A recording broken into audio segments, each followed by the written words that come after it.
This is a quick video on how to use this little helper that I made called Lidar processor. It is not a sophisticated tool or anything like that. It is just a simple HDA that can handle the processing of LiDARs and basically to reduce the amount of points and to be able to export a low resolution point cloud to be meshed in another software like Cloud Compare or Reality Capture. You can also mesh these point clouds here in Houdini, but in my experience, it doesn't work very well with complex LiDARs.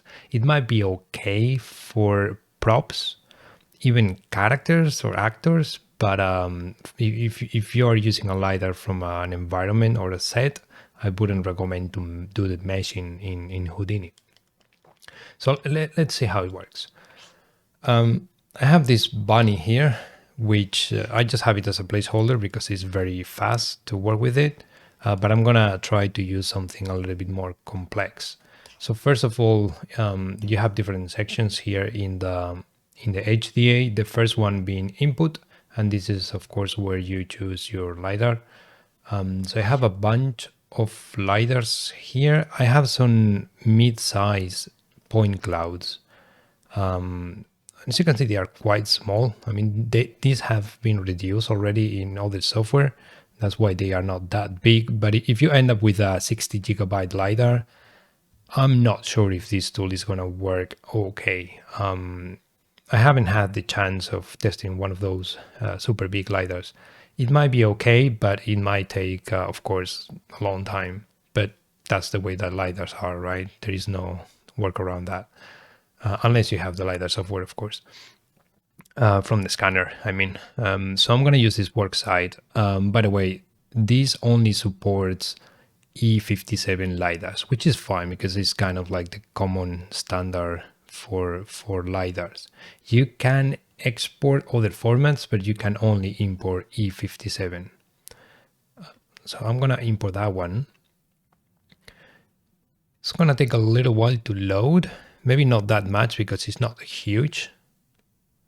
There you go. So here, this is the set. And this was made with multiple registrations, meaning that this LiDAR is already divided in multiple sections because it was scanned like that, right? It wasn't just a huge LiDAR, it was just 6 or 7 different ones and then merged together using the scanner software. So yeah, this is basically what you have.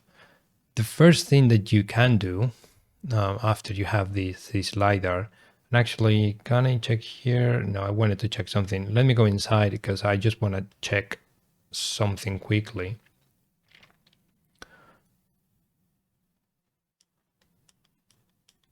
I just want to check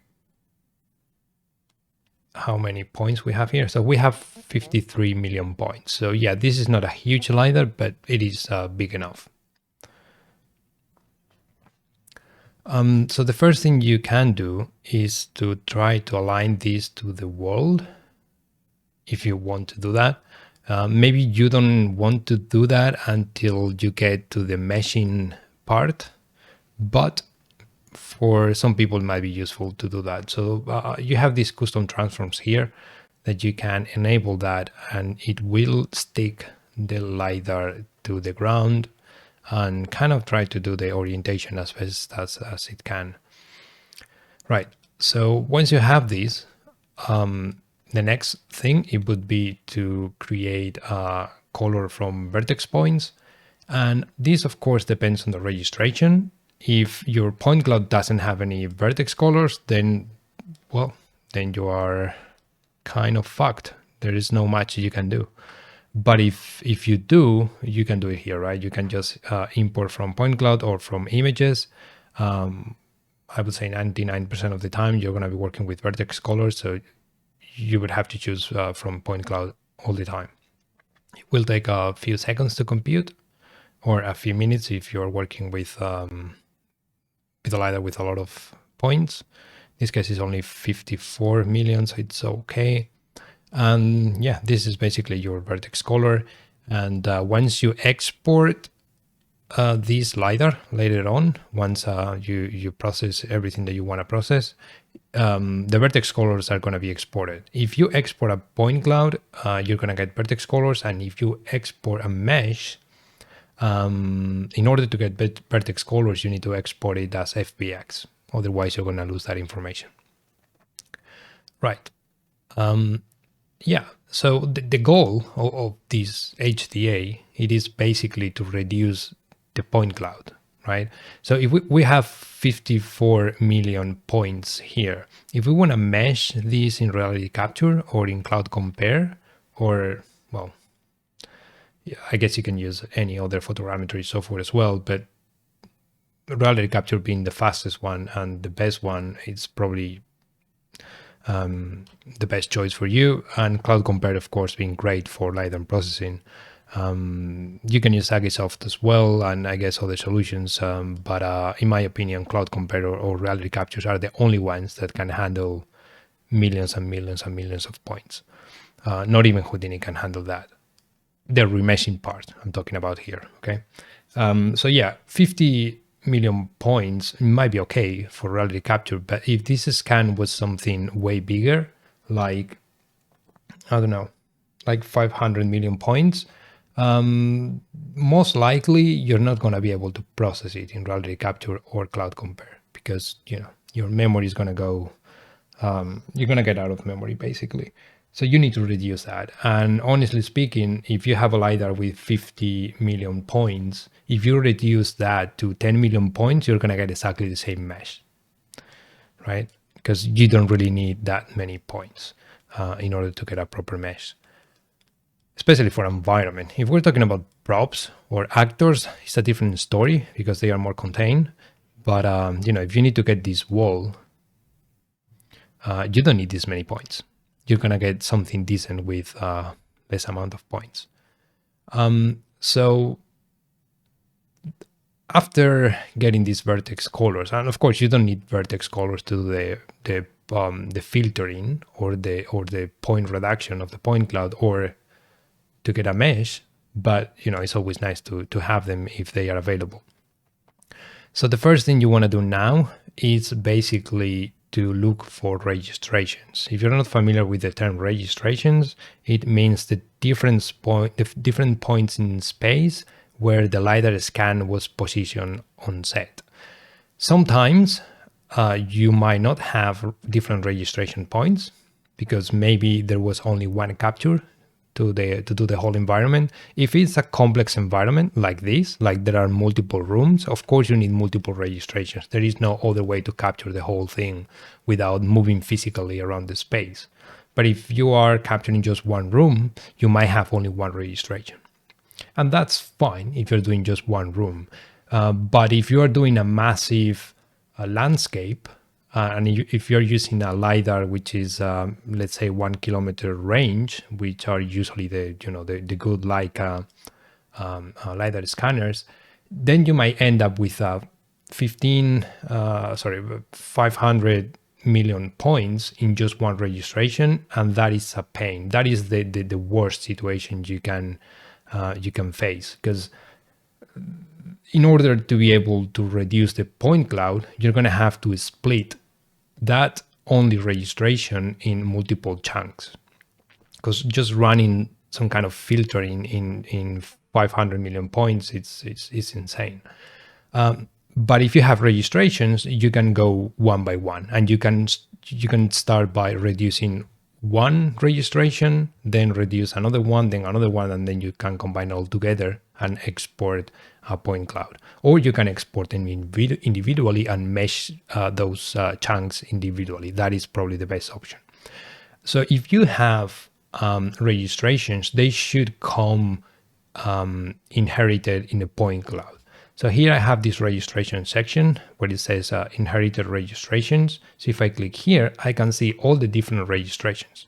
So this will be group 1. So this was the first registration.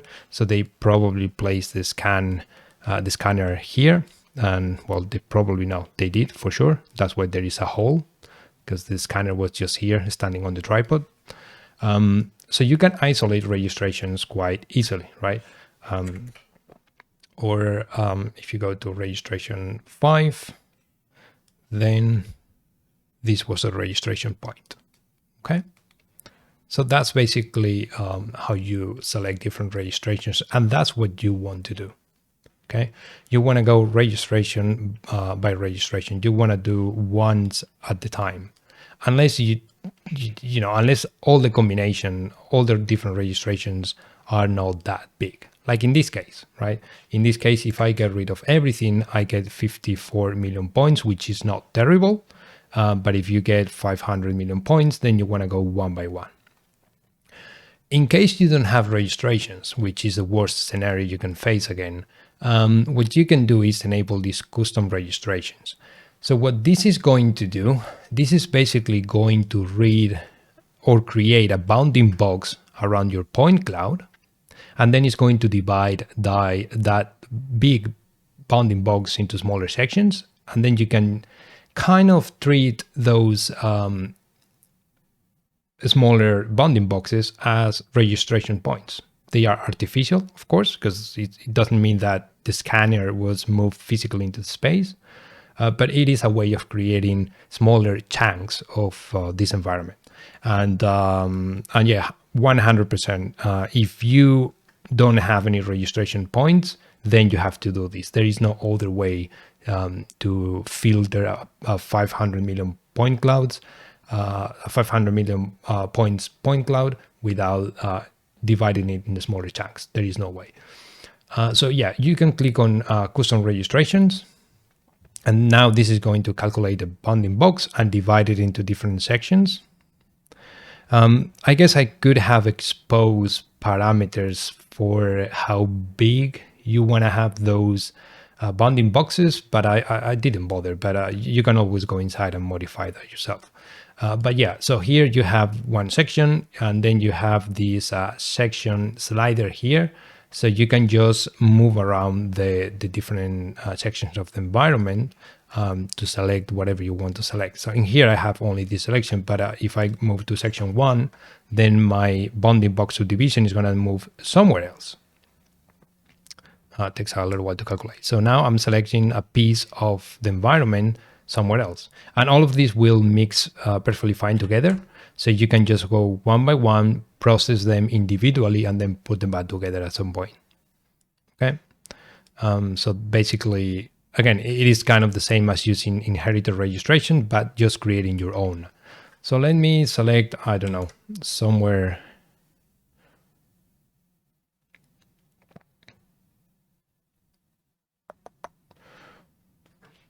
Okay, let's do this one. So now we have this piece of the set, which is just a small portion of the set compared with how big it was before. So now we can work with this selection. And again, feel free to work with inherited registration if you find them, or otherwise you can work with this. And by the way, you can combine both, right? So you can take inherited registration, and if that's still too big, then you can divide it using this method.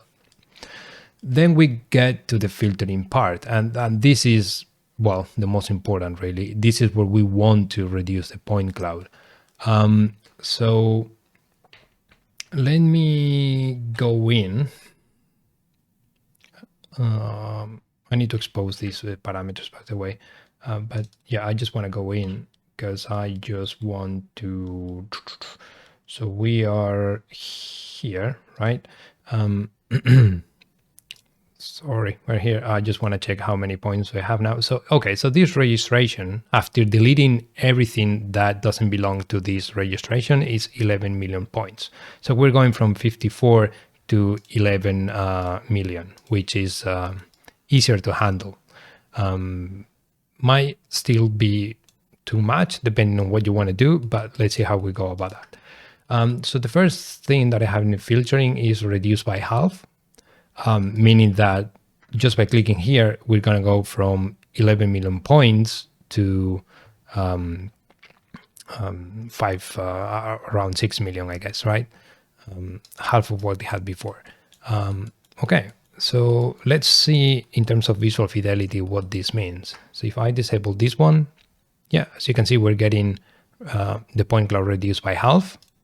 But that is still a lot of information. We don't need this much. So again, we have 6 million points or around 6 million points here, but still too much for what we want to do. For an environment like this, just to get a proper 3D mesh out of this is still overkilling. Look at how many points we have here. It doesn't make any sense.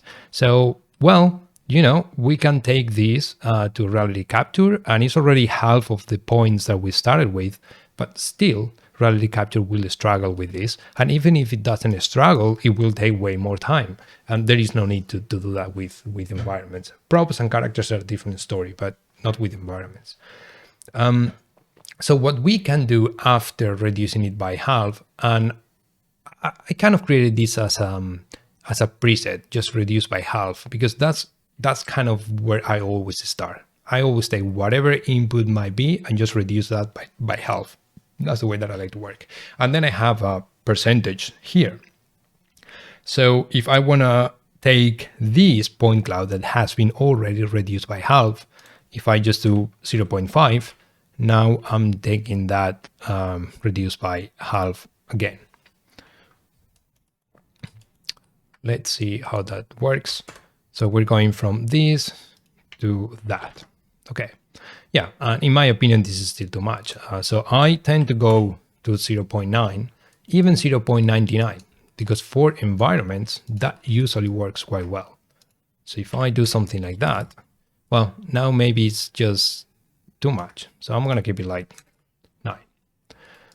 Okay, so just to double check. By the way, can I check that here? Not yet, right? No, I don't have that exposed. Right, so we are here. So now we are, 586,000 points. And I believe we started with 11, right? So this whole chunk was 11 million points, and now we are only 500,000 points. So this will take nothing to mesh in reality capture or in cloud compare. Right, then I added this painting thing here. And the reason that I added this painting thing, it was mostly thinking about vegetation.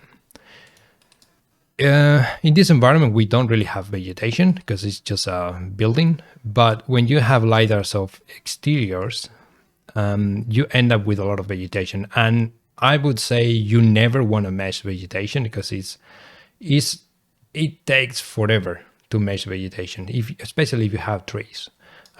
So I want a quick way of filtering trees. And I thought that probably the best way was by removing points based on colors, because trees tend to be green. But, well, if you have other features in your environment painted with green, then you're going to delete those. So I decided to use a painting thing here. So basically, the way it works, if you don't do anything at all, nothing happens. But if you want to paint, I guess I can expose this in a more elegant way. But otherwise, you can just go in, and I have this painting node here. So now you can just paint whatever you want to filter. So let's say we want to get rid of all these bins. I'm not gonna care that much. Just gonna do this quickly.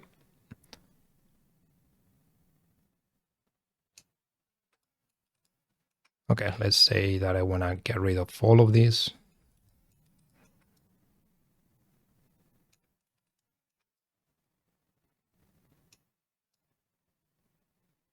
Let's pretend all of these are trees or just unwanted points or unwanted features.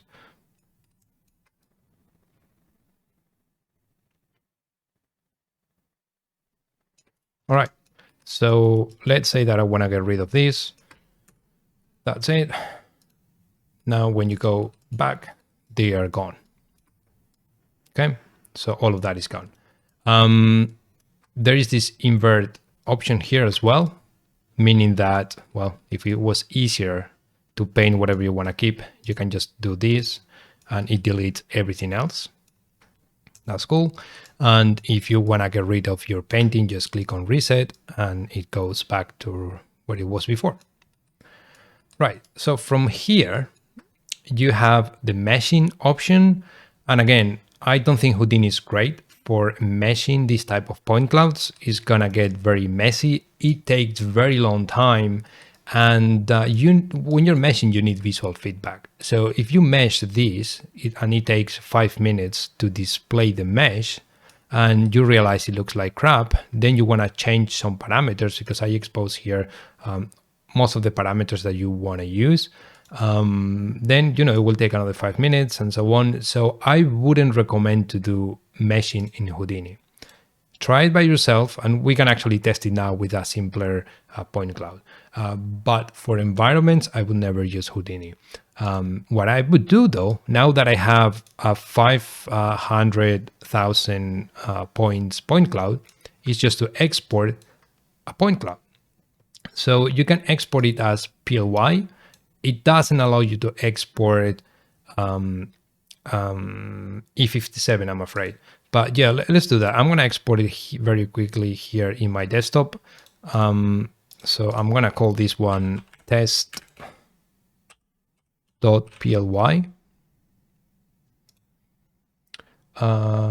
Okay. Oh, you know what? I completely forgot to expose.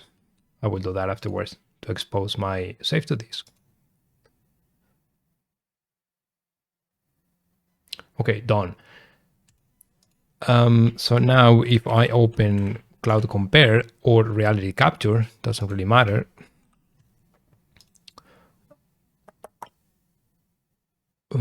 Where is my... I think I exported this, who knows.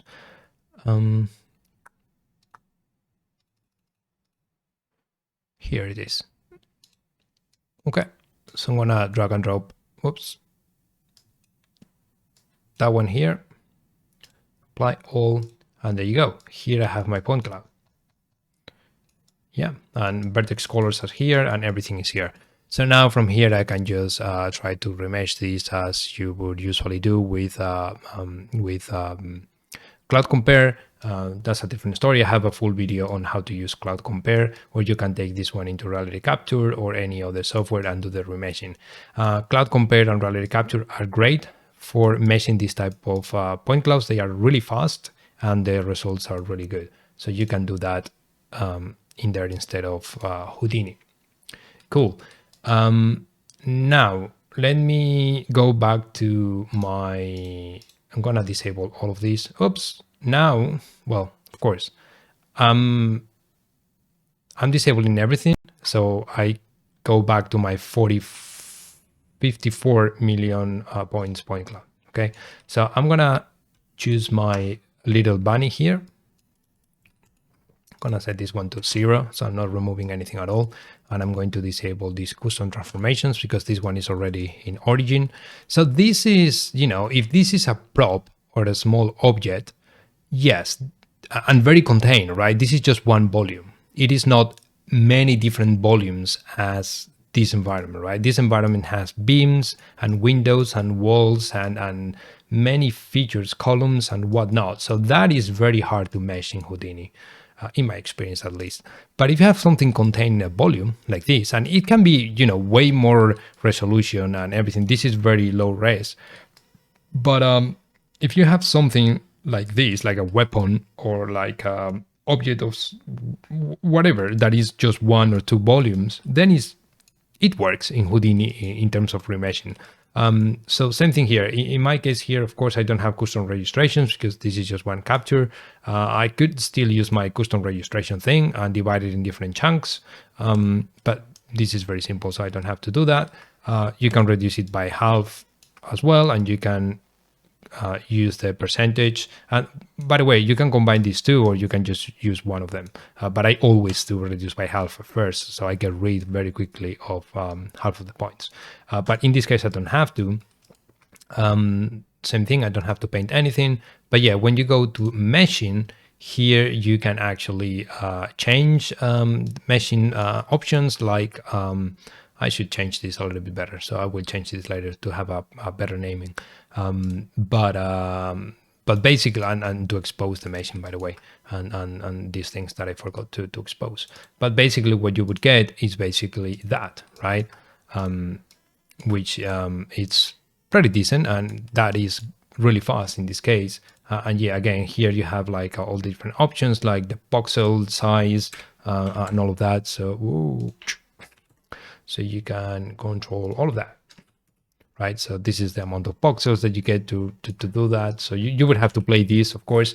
And again, to find the right values for your model, it will take you a while. And if you have just one volume, it might be quite fast. But if you have multiple volumes, this would be insane. And it will take so long in order to do a proper remeshing. So don't use the remeshing in Houdini. Or if you have a better solution, please let me know.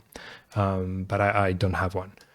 Yeah, but the main objective of all of this is just to get some kind of helper that you can just pipe a lidar here, reduce it, and maybe do some custom painting and taking that to another software for remeshing.